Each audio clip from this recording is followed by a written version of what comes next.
राधे राधे, जय श्री कृष्णा। मैं सीमा सिंह आप सभी धर्म प्रेमियों को सादर प्रणाम करती हूँ। आज मैं आपको कार्तिक मास में तुलसी जी का पूजन, आंवले के पेड़ की पूजा और पथवारी पूजन कैसे करते हैं, इनमें हमें किन सामानों की ज़रूरत पड़ेगी। पथवारी घर में हमें कार्तिक मास शुरू होने से एक दिन पहले ही घर में बना लेनी चाहिए। उसके लिए हमें किन सामानों की ज़रूरत पड़ेगी, कैसे हम घर में ही पथवारी बनाएं और पूजन कैसे करें, आंवले के पेड़ की पूजा कैसे करें। तुलसी के पौधे का पूजन करने से घर में बरकत आती है, माता लक्ष्मी का स्थायी वास होता है और भगवान विष्णु की प्रीति प्राप्त होती है। इन सभी के पूजन में हमें किन सामानों की जरूरत पड़ेगी और पूरे विधि विधान से कैसे हम पूजा करें ताकि हमें कार्तिक स्नान और व्रत का पूरा फल मिले। तो सबसे पहले आप सभी को कार्तिक मास की ढेरों शुभकामनाएं। आप सभी को कार्तिक मास का पूरा फल मिले। आपको अपने कार्तिक मास में स्नान और व्रत के साथ में यह पूजा जरूर शामिल करनी चाहिए और यह पूजा आपको कार्तिक मास में रोज सुबह ब्रह्म मुहूर्त में उठकर करनी चाहिए। हो सके तो तारों की छांव में यह पूजन करें। तो आइए अब हम पूरी विधि से इसको समझते हैं।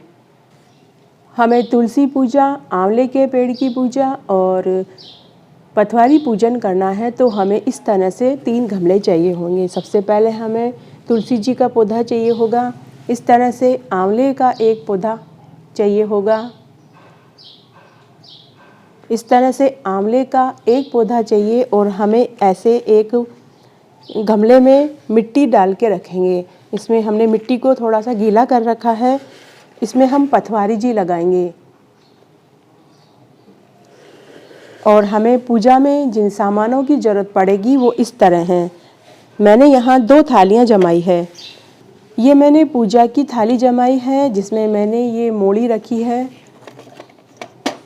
इसमें मैंने रोली और चावल रखे हैं, पताशे रखे हैं, मिश्री और कुछ बादाम और किशमिश रखे हैं, दही लिया है, 2 मैंने दीपक लिए हैं जिसमें मैंने घी डाल लिया है, ये मैंने कच्चा दूध लिया है। इस तरह से एक थाली तो मैंने ये जमाई है। पथवारी जी का पूजन करने के लिए हमें आंवला और काचरे की ज़रूरत पड़ेगी तो इस तरह से मैंने ये आंवले और काचरे पहले से ही मंगवा के रख लिए हैं। साथ ही हमें फूल माला की ज़रूरत पड़ेगी तुलसी जी को, और पथवारी पूजन में फूल माला की ज़रूरत पड़ेगी तो इस तरह से हमें फूल माला चाहिए। एक हमें जल का लोटा चाहिए। पथवारी जी लगाने के लिए हमें जौ चाहिए तो इस तरह से एक कटोरी में हम पहले से ही जौ रख लेंगे।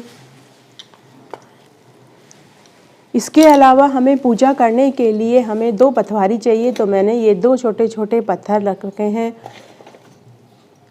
सिंदूर चाहिए, मेहंदी चाहिए, काजल चाहिए और अगरबत्ती। और पथवारी जी को उड़ाने के लिए हमें चीर चाहिए अर्थात लाल कपड़ा चाहिए। तुलसी जी को उड़ाने के लिए हमें चुंदड़ी का कपड़ा चाहिए तो इस तरह से ये मेरे पास चुंदड़ी का कपड़ा है, ये मैं उड़ाऊंगी। मैंने पहले ही इसलिए नहीं उड़ाया है क्योंकि फिर पूरा पौधा ढक जाएगा। इस तरह से ये चुंदड़ी मैंने पहले ही रख रखी है।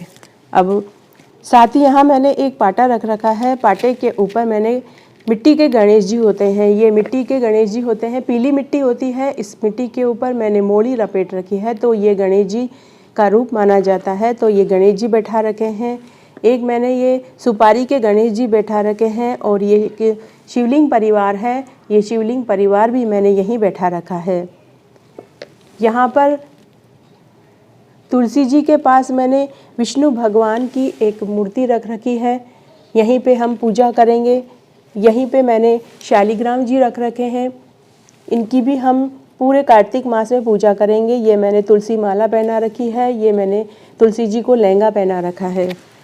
अब सबसे पहले हम पथवारी जी बना लेते हैं। पथवारी जी बनाने के लिए इस तरह से आपको एक गमला लेना है, गमले में मिट्टी भरनी है और ये जौ लेना है। यह आपको कार्तिक का महीना शुरू होने से पहले ही, एक दिन पहले ही कर लेना चाहिए।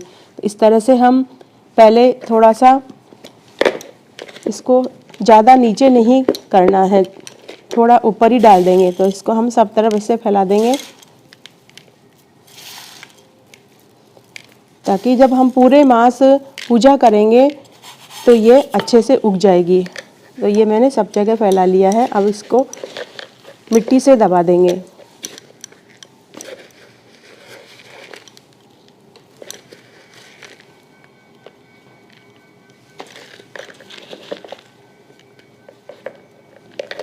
थोड़ा ऊपर रखेंगे तो ये जल्दी उग जाएंगे, ज़्यादा नीचे कर देंगे तो ये उगने में थोड़ा टाइम लगेगा, इसलिए मैंने इन्हें थोड़ा ऊपर ही डाला है।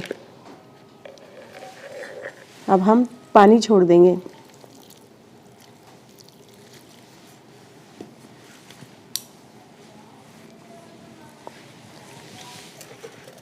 अब इसमें हम पथवारी जी बैठा देंगे। तो इस तरह से मैंने यहाँ पथवारी जी बैठा दी है। अब हम पूजा शुरू करेंगे। सबसे पहले हम तुलसी जी को फूल माला इस तरह से पहना देंगे। उसके बाद हम तुलसी जी में जल छोड़ेंगे। यहाँ शालिग्राम भगवान हैं, इनके ऊपर भी हम थोड़ा सा जल छोड़ेंगे। इधर यहाँ विष्णु भगवान हैं, इनको भी हम जल से नहलाएंगे। इसके बाद यहाँ पथवारी जी हैं, जो पथवारी जी पर भी हम इस तरह से जल छोड़ेंगे। इधर आंवले का पेड़ है, यहाँ भी हम थोड़ा सा इस तरह से जल छोड़ेंगे। यहाँ गणेश जी हैं, गणेश जी के ऊपर और शिवलिंग परिवार है, यहाँ पर भी हम थोड़ा थोड़ा जल छोड़ देंगे। उसके बाद पथवारी जी की पूजा करने के लिए हमें कच्चा दूध चाहिए होगा। तो कच्चे दूध से हम पथवारी जी को स्नान कराएंगे। इस तरह से हम कच्चे दूध से स्नान कराएंगे। साथ ही जो शिवलिंग परिवार है, यहाँ शिवलिंग परिवार में ये गणेश जी हैं, ये माता लक्ष्मी है, नाग देवता है, ब्रह्मा जी है, गौ माता है और बीच में शिवलिंग है। तो हम इन्हें भी कच्चे दूध से स्नान कराएंगे। तो सबसे पहले गणेश जी को नहलाएंगे, शिव जी को नहलाएंगे, माता पार्वती जी को नहलाएंगे, ब्रह्मा जी को नहलाएंगे, गौ माता को और नाग देवता को नहलाएंगे। उसके बाद यहाँ पथवारी जी हैं, इनको पूरे महीने आपको कच्चे दूध से स्नान कराने के बाद दही से स्नान कराना है। तो इस तरह से हम दही से स्नान कराएंगे। पुराने ज़माने में महिलाएं या स्त्री पुरुष एक जगह से दूसरी जगह जाते थे तो पथवारी जी की पूजा करने के बाद ही घर से निकलते थे। उनका मानना था कि पथवारी पूजन करने के बाद यात्रा करी जाए तो वह सफल होती है, शुभ रहती है और मंगलमय रहती है। इस तरह से मैंने पथवारी जी को दही से स्नान कराया है। उसके बाद हम शिवलिंग परिवार को भी दही से स्नान कराएंगे। तो इस तरह से मैं यहाँ सबके ऊपर दही छोड़ रही हूँ। इस तरह से हम दही से स्नान करा देंगे। दही से स्नान कराने के बाद हम दीपक जलाएंगे। एक दीपक हम यहाँ पाटे के ऊपर रखेंगे।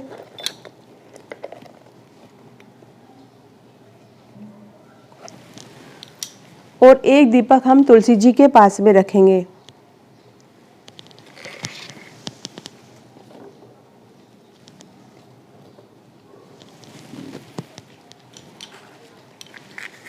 तो हम सबसे पहले दीपक चास देते हैं।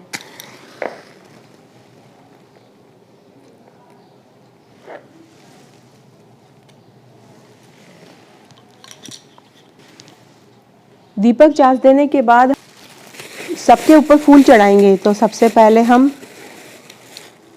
पथवारी माता को ऊपर फूल से सजा देते हैं।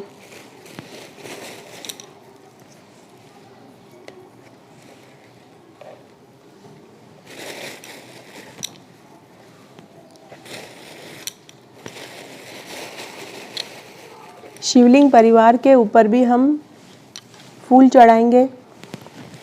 इधर हम आंवले के पेड़ के ऊपर भी हम एक फूल माला अच्छे से बांध देते हैं।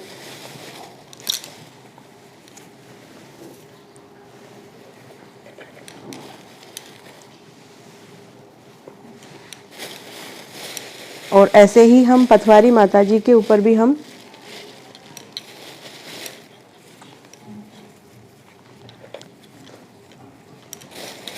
ठीक है, ऐसे ही हम पथवारी माता को अच्छे से फूल से सजा देंगे। इसे सजाने के बाद इसके बाद हम तुलसी जी को मेहंदी, रोली और काजल लगाएंगे और मोड़ी बांधेंगे। तो सबसे पहले हम माता तुलसी को हम इस तरह से सिंदूर लगाएंगे। यह सिंदूर इसलिए लगाया जाता है कि हमारा सुहाग हमेशा अखंड रहे, अमर रहे, अजर रहे, हम सुहागन रहें। इस तरह से यह सिंदूर लगाएंगे। मेहंदी लगाएंगे तो पहले हम थोड़ी सी मेहंदी निकाल लेते हैं। इस तरह से हम हाथ में मेहंदी लेंगे और माता तुलसी की जड़ में हम ये मेहंदी लगाएंगे। तो मैं यहाँ तुलसी जी की जड़ में मेहंदी लगा रही हूँ। थोड़ी सी यहाँ लगा देती हूँ, बाकी मैं जड़ में लगा रही हूँ। ये मैंने मेहंदी लगा दी है। इसके बाद हम काजल लगाएंगे। माता तुलसी को पूरा श्रृंगार करना चाहिए, तो ये मैं काजल लगा रही हूँ। इस तरह से हम यहाँ काजल लगाएंगे।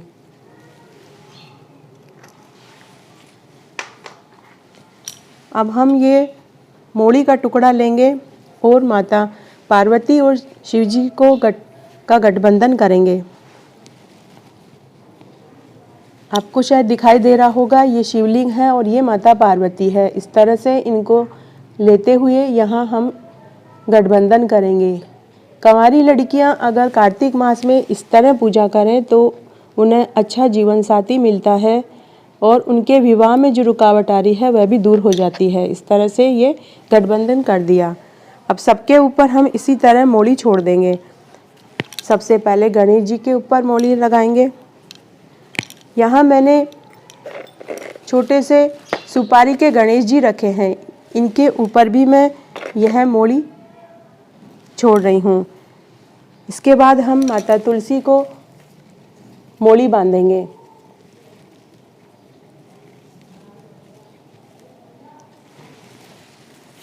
पथवारी जी के हम मोड़ी छोड़ेंगे। ये मैंने यहाँ मोड़ी छोड़ दी।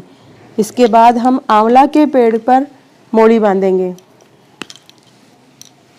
ये मैंने बीच में रखा है ताकि पूजा करने के बाद इसमें हम परिक्रमा लगा सकें। कार्तिक के महीने में रोज़ 108 परिक्रमा अगर आप नहीं लगा सकते हैं तो रोज़ 11-21 परिक्रमा लगाएंगे तो भी आपकी यह पूरा फल देने वाली मानी जाएगी। यह हमने सब कुछ कर दिया। इसके बाद आपको इस तरह से सुहाग की पिटारी लेनी है जिसमें सुहाग के सभी सामान होने चाहिए, जैसे काजल, मेहंदी, कांच, कंगा, तेल, लिपस्टिक सभी। यह हमें यहाँ तुलसी जी के चढ़ाना है। इस तरह से मैं यहाँ इसको रख देती हूँ।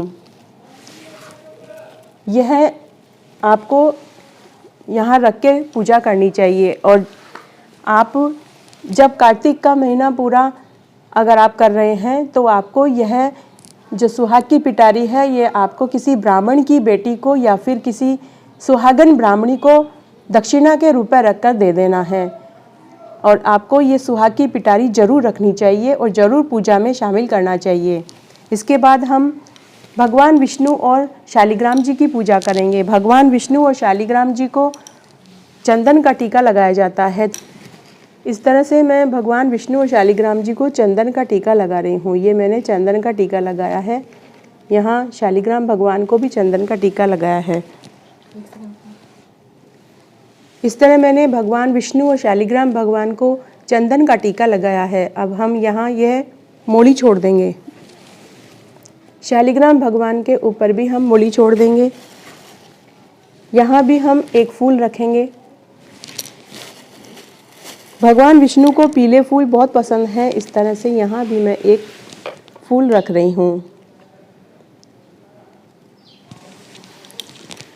अब हम भोग लगाएंगे। सबसे पहले माता पथवारी को हम यह काचरा चढ़ाएंगे।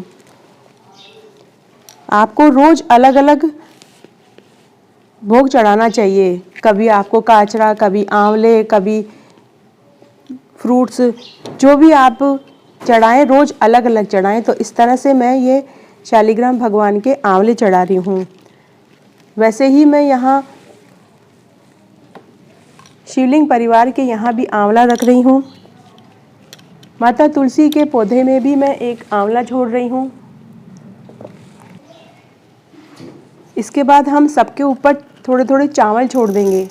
ये यहाँ छोड़ रही हूँ, पथवारी जी के ऊपर छोड़े मैंने थोड़े से चावल मैं विष्णु भगवान के ऊपर, शालिग्राम जी के ऊपर और तुलसी जी के ऊपर छोड़ रही हूँ। अब हम बताशे का भोग लगाएंगे, तो इस तरह से मैं यहाँ बताशा रख रही हूँ।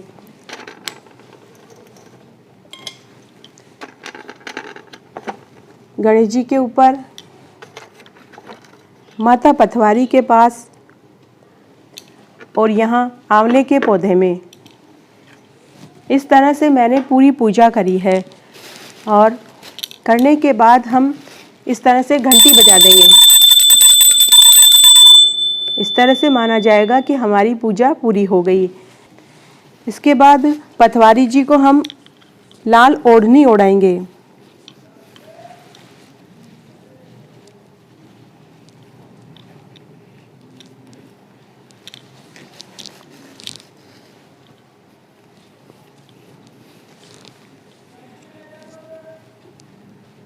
ये इस तरह से मैंने ये ओढ़नी ओढ़ा दी है। ऐसे ही मैं आंवले के पौधे में भी यह चीर अर्थात यह लाल कपड़ा उड़ा रही हूँ।